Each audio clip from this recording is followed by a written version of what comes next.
Friends, टीके study classes से मैं तेज शर्मा सभी का स्वागत करता हूं। देखिए फ्रेंड, आज हम राजस्थान की ज्योग्राफी में जो संसाधनों का जो वर्गीकरण है वो हम पढ़ रहे थे। आज हम राजस्थान में खनिजों की स्थिति के बारे में पढ़ेंगे कि राजस्थान में कौन कौन से खनिज पाए जाते हैं और कौन कौन से डिस्ट्रिक्ट में हैं, कितना परसेंट और कितना उसका जो जीडीपी में कितना योगदान है, ये सारी बातें अपन अध्ययन करेंगे। देखिए, स्टार्ट करते हैं राजस्थान में खनिज स्थिति। देखिए, राजस्थान को खनिजों का अजायबघर कहा जाता है, यानी कि राजस्थान को खनिजों का अजायबघर कहा जाता है। क्यों कहा जाता है?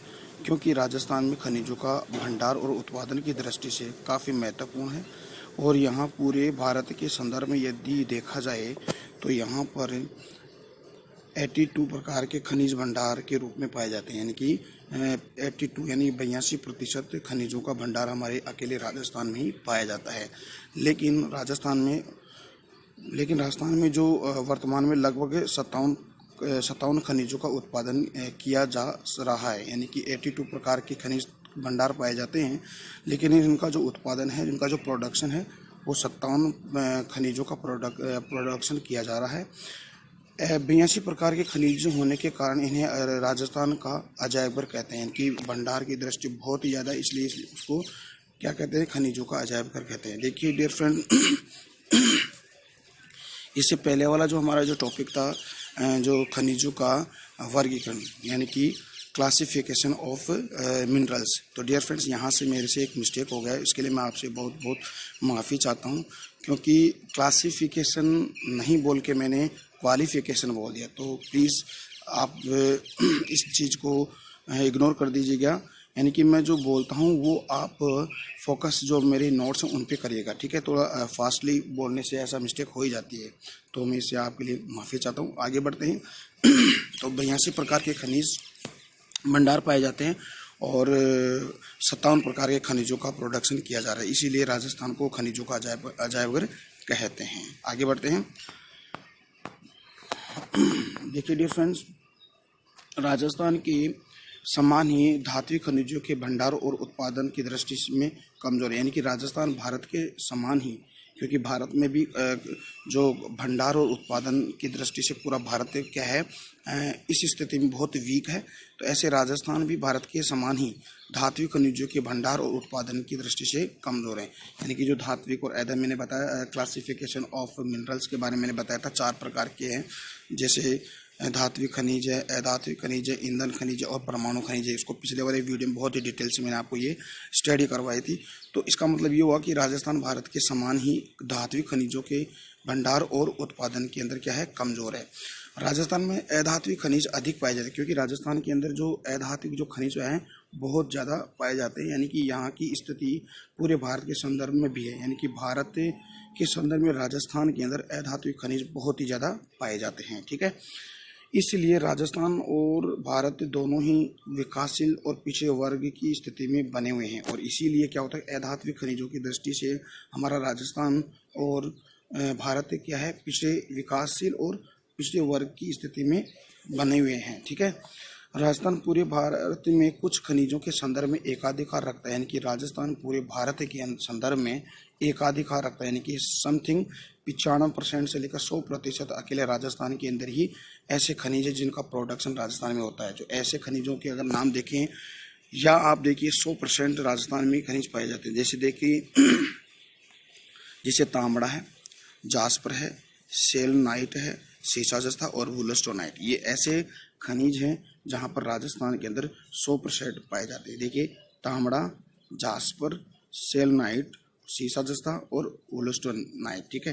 तो डियर फ्रेंड, इन सभी के बारे में हम आगे एक एक खनिजों के बारे में बहुत ही डिटेल से हम अध्ययन करने वाले हैं।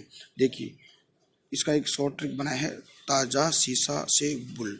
ता यानी तांबड़ा, जा यानी जास्पर, सीसा यानी कि सेलेनाइट और सीसा जस्ता, और बुल यानी ब्लूस्टोनाइट, यानी उसको हम वुलस्टोनाइट भी कह सकते हैं। डियर फ्रेंड्स, ये बात आपको समझ में आ गई है, तो आगे बढ़ते हैं।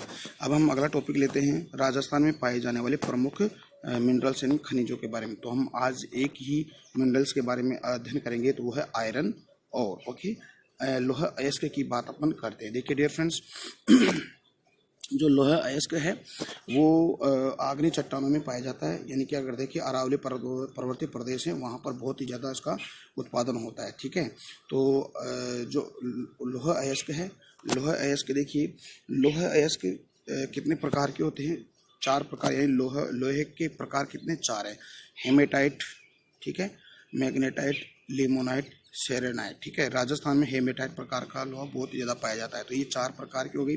इसके अलावा अगर देखिए कि जो रॉक्स है, जो रॉक्स है इसके 3 प्रकार होते हैं, जैसे सेडिमेंट्री रॉक है। राजस्थान भंडार एवं क्षेत्र, यानी कि राजस्थान के अंदर जो लोहा है इसके भंडार और क्षेत्र देखें तो इसके भंडार देखिए उदयपुर अलवर में बहुत ज़्यादा पाए जाते हैं।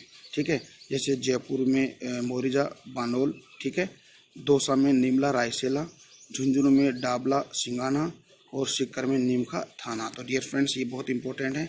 अगर इसके भंडार की दृष्टि से देखें तो नीमखा थाना, सीकर, नीमखा थाना और उदयपुर में सबसे ज़्यादा इसका भंडार है। और उदयपुर में कौन सा स्थान है? नाथरा की पाल, ठीक है, और थूर हुंडेर, 2 ऐसे स्थान हैं जहाँ पर इसके सर्वाधिक भंडार पाए जाते हैं। ठीक है डियर फ्रेंड्स, ये आप इस जो मैप बनाया हुआ उसमें भी आप देख सकते हो। ठीक है, इसके बाद में जो बूंदी है, बूंदी में कोरमा है। ठीक है, बूंदी में क्या है? कोरमा और थूर हुंडेर। ठीक है, ये आपका उदयपुर में। इसके अलावा भीलवाड़ा के अंदर बहुत ही इंपॉर्टेंट है, बहुत ही एक अच्छा स्थान है, उसका नाम है तिरंगा। ठीक है, ये भी आप इसको ध्यान रखिएगा। ठीक है, तो इसका उत्पादन देखिए, उत्पादन कहाँ कहाँ होता है? आपका जयपुर के अंदर, जयपुर में जो मोरिजा, आपके चम्मू के पास है मोरिजा बानोल, ठीक है, यहाँ पर सर्वाधिक इसका उत्खनन होता है। दौसा, नीमला और रायसेला, झुंझुनू, डाबला और सिंगाना, सीकर, नीम का थाना। ठीक है, और उदयपुर में नाथरा की पाल, यानी कि सर्वाधिक इसका भंडार है, और थूर हुंडेर। इसके अलावा बूंदी में कोरमा और भीलवाड़ा। ठीक है, भीलवाड़ा। ओके, आगे बात करते हैं। इसके अलावा आप इस जो राजस्थान का जो मैंने ये मैप बनाया उसमें भी आप देख सकते हो, देखिए। ठीक है, लोहे के देखिए नाथरा की पाल, तिरंगा, कोरमा, निमरना, मोरिजा बानोल वगैरह, ये आपको देख लीजिएगा। ठीक है, आगे बात करते हैं। सॉरी, अगली बात अगर करें तो देखिए विश्व में लोहे अयस्क, देखिए विश्व में लोहे अयस्क की देखें तो विश्व में सर्वाधिक जो लोहे अयस्क के भंडार और उत्पादन कहाँ कहाँ होते हैं। तो डियर फ्रेंड्स आप इसको भी देख लीजिएगा, यानी कि विश्व के संदर्भ में देखें तो खनिजों का भंडार सर्वाधिक ऑस्ट्रेलिया में, 2nd नंबर रशिया का, 3रे नंबर ब्राज़ील का और 4थे नंबर हमारा इंडिया का आता। सॉरी, हाँ, 6ठे नंबर इंडिया का आता। ठीक है, तो ये आप इसको देख लीजिएगा। ठीक है, 1st नंबर ऑस्ट्रेलिया, 2रा नंबर रशिया और 3रा ब्राज़ील, 6ठे नंबर भारत का आता। और अगर प्रोडक्शन की देखिए, उत्पादन की दृष्टि से देखें तो ऑस्ट्रेलिया का पहला स्थान आता है, और ब्राज़ील का आपका 2रा स्थान, और 4था नंबर आता हमारा इंडिया का आता है। तो आगे बढ़ते हैं। देखिए विश्व में सर्वाधिक स्पंज आयरन का उत्पादन, यानी कि जो फ्लेक्सिबल जो आयरन है उसका जो प्रोडक्शन भारत में सबसे ज़्यादा होता है। बहुत इंपॉर्टेंट बात है, यानी कि फ्लेक्सिबल आयरन का सर्वाधिक उत्पादन हमारे भारत में ही होता है और किसी कंट्री में नहीं होता है।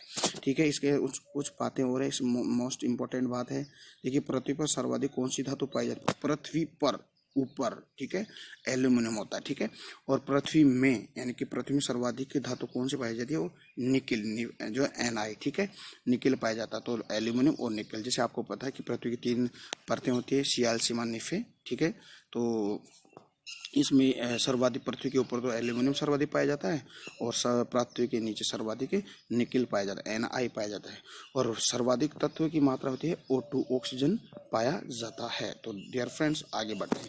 अब हम बात करते हैं स्पंज आयरन, यानी कि जो फ्लेक्सिबल जो आयरन है उसकी हम बात कर लेते हैं। देखिए लोहा अयस्क को खनन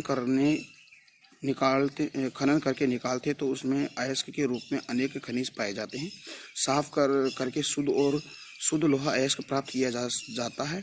इसे 800 से लेकर 1200 डिग्री सेंटीग्रेड तक गर्म किया जाता है, यानी कि इसको 800 से लेकर 1200 डिग्री सेंटीग्रेड पर गर्म करते हैं तो ये एक पानी के रूप में बदल जाता है, यानी कि पिघल जाता है। ठीक है, इसमें कार्बन मोनोऑक्साइड गैस प्रवाहित की जाती है, इसमें कार्बन मोनोऑक्साइड गैस प्रवाहित की जाती है, जिससे क्या होता है इसमें हम शुद्ध आयरन को अलग कर, जिसे हम शुद्ध यानी कि जो बिल्कुल प्योर आयरन होता है उसको अलग हम कर सकते हैं।